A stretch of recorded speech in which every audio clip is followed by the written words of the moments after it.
we should mention, as we touched on earlier, something that came out recently, the unfortunate demise of Anthem, which is no longer. They were, I think we even mentioned a couple podcasts ago, how they're planning a big kind of overhaul, update, expansion type thing, which EA said they're no longer pursuing, and they're going to be putting the dev team towards their other games. So Anthem is not going to be progressing any further than what it is, which is unfortunate. It is really unfortunate. As anyone, there's always the Destiny killers and the competition people that see it that way. It was never meant to be. Yeah, it was definitely, has a lot of mechanics and likeness of Destiny, but if Anthem turned out as good as it's potentially could have been, it would have been a different game. It would have been, slightly Titanfall-y, slightly just the flying and the javelins are just so unique. I just playing on some of those characters, and the Storm character, the Lightning, it looked amazing. It had so much potential, and that's why it is sad to see it. Like, it's not a celebrate thing at all. Anthem had a lot of potential to be a very good game. It was a fun looking game and fun, promising game, but it's unfortunate to see it unfortunately bite the dust. As someone who has a credit on that game, as one of the game changers who's listed on that, and as also someone who criticized it very heavily when it came out, I had my time to sort of resent some of what Anthem was, especially after the Jason Schreier article that came out, which basically talked about how the game was handled. But what I will say is that I feel no bitterness towards the devs who really did try to save it. There is no point in being mad at a group that was genuinely trying to make something fantastic of a universe that could have had potential. And I say that knowing that the very foundation of Anthem's universe is all about, the ability for the world to change on a dime. And that truly could have been one fantastic setting for a persistent world. I think the only thing that we can look at now and we can say is that for all the devs going forward and for all the people who are interested, this is a really important lesson. This is what happens when you enter into a crowded market and try and make yourself unique, but not unique enough, and yet also try to be so unique that you ignore the good lessons learned by your competition. Take a look and contrast Outriders, which is in open demo right now, with Anthem, which had a beta. And look at the reactions and the responses. People are already talking about how you can farm legendaries in Outriders and talking about the potential of that game. And, people are saying the story is meh, which is understandable, but they're really digging the combat. They're really digging the game. They understand what the hook of that game is. Anthem did not have that same hook. Anthem, by the sounds of the higher-ups at BioWare, deliberately avoided some of those Destiny hooks and tried to be its own thing to a degree that was really harmful.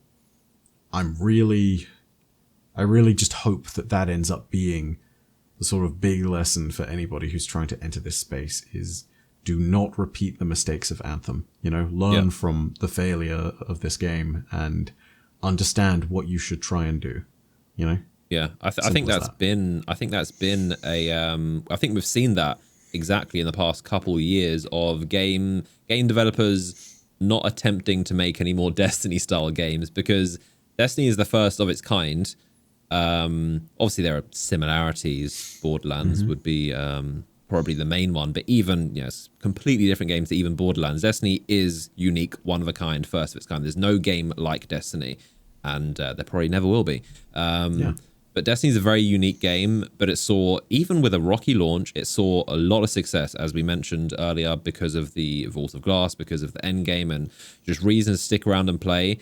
Bungie has really proved themselves as just why they've really just proved with persistence just the game's resilience, really, and just how with the right updates and the right content and feeding the community in the right places, you can just keep this momentum going. And the size of the community, it's Destiny might not be one of the biggest, most old games ever, but in terms of community, in terms of it's Reddit, it's one of the top ranked Reddit community. It's one of the biggest communities, and it's stayed strong because of the unique source that it is and because of what Bungie's done to it. But we've seen a lot recently. A lot of companies have probably around like maybe 2017, 18 have realized, okay, making a Destiny game is not, this isn't no easy feat. You really have to capture lightning in a bottle like Bungie did to make a game like Destiny. And this isn't just, you can't just do any kind of copy. Not saying that any of the other games are necessarily copies, you know, it's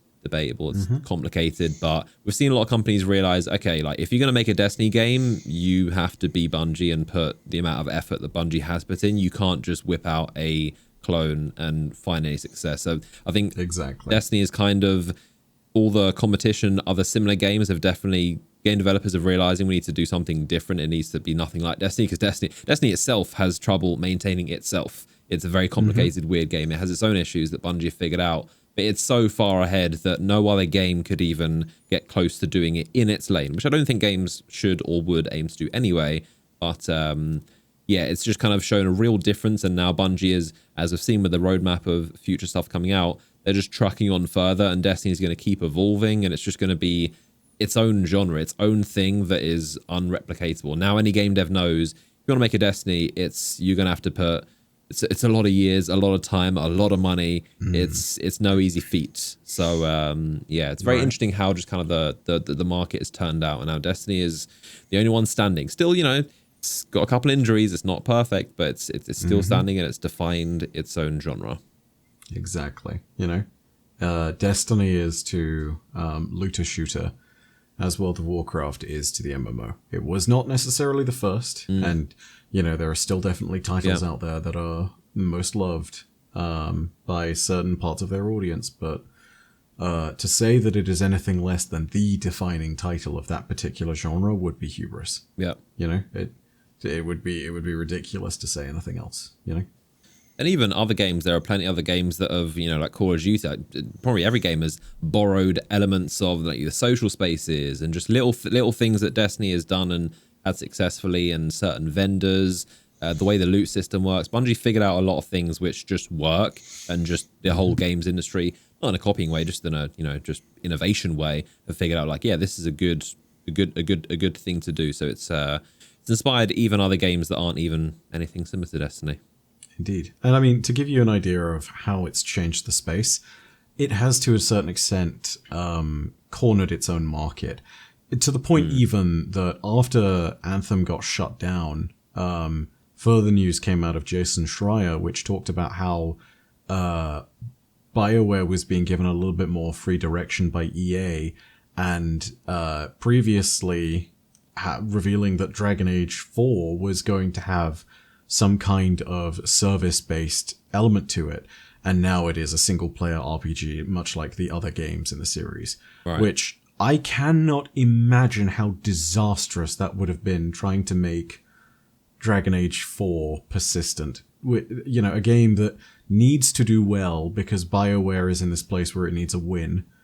And more importantly, one of the main franchises, and more importantly, a game that has always been strong because of its single-player elements and not because of some kind of need to come back to the game other than when you feel like coming back to the game. You know, like this I think will make the industry healthier, because for 7 years people have been chasing this. You know, it's the reason why games like Avengers exist in the first place, is to chase that particular trend that's been set by the market leader. And you know, between Destiny, Warframe, The Division, Final Fantasy XIV, this market is now tapped out. People do not have the room to expand out into it, and I think that it will take something really special, or something just very competently made, to make a dent. I say that knowing that I've just praised Outriders, which I think has a decent chance of having a splash success, because they're also not trying to be a live service. They're not trying to be consistent. You know, they know that their entire thing is launch well, make a very competent game, maybe add DLC as time goes on, but then make it very clear that this is not a game where you go back every week and expect something new like Destiny. You know? Yeah. Very very interesting times for the looter shooter genre, and Destiny. Rest in peace, Anthem. Yeah. Rest in peace. It was fun while it lasted. I still have footage on my hard drive. Still, as I said, a beautifully looking game and very fun, but you know, depth is a lot, leaves a lot more to be desired. But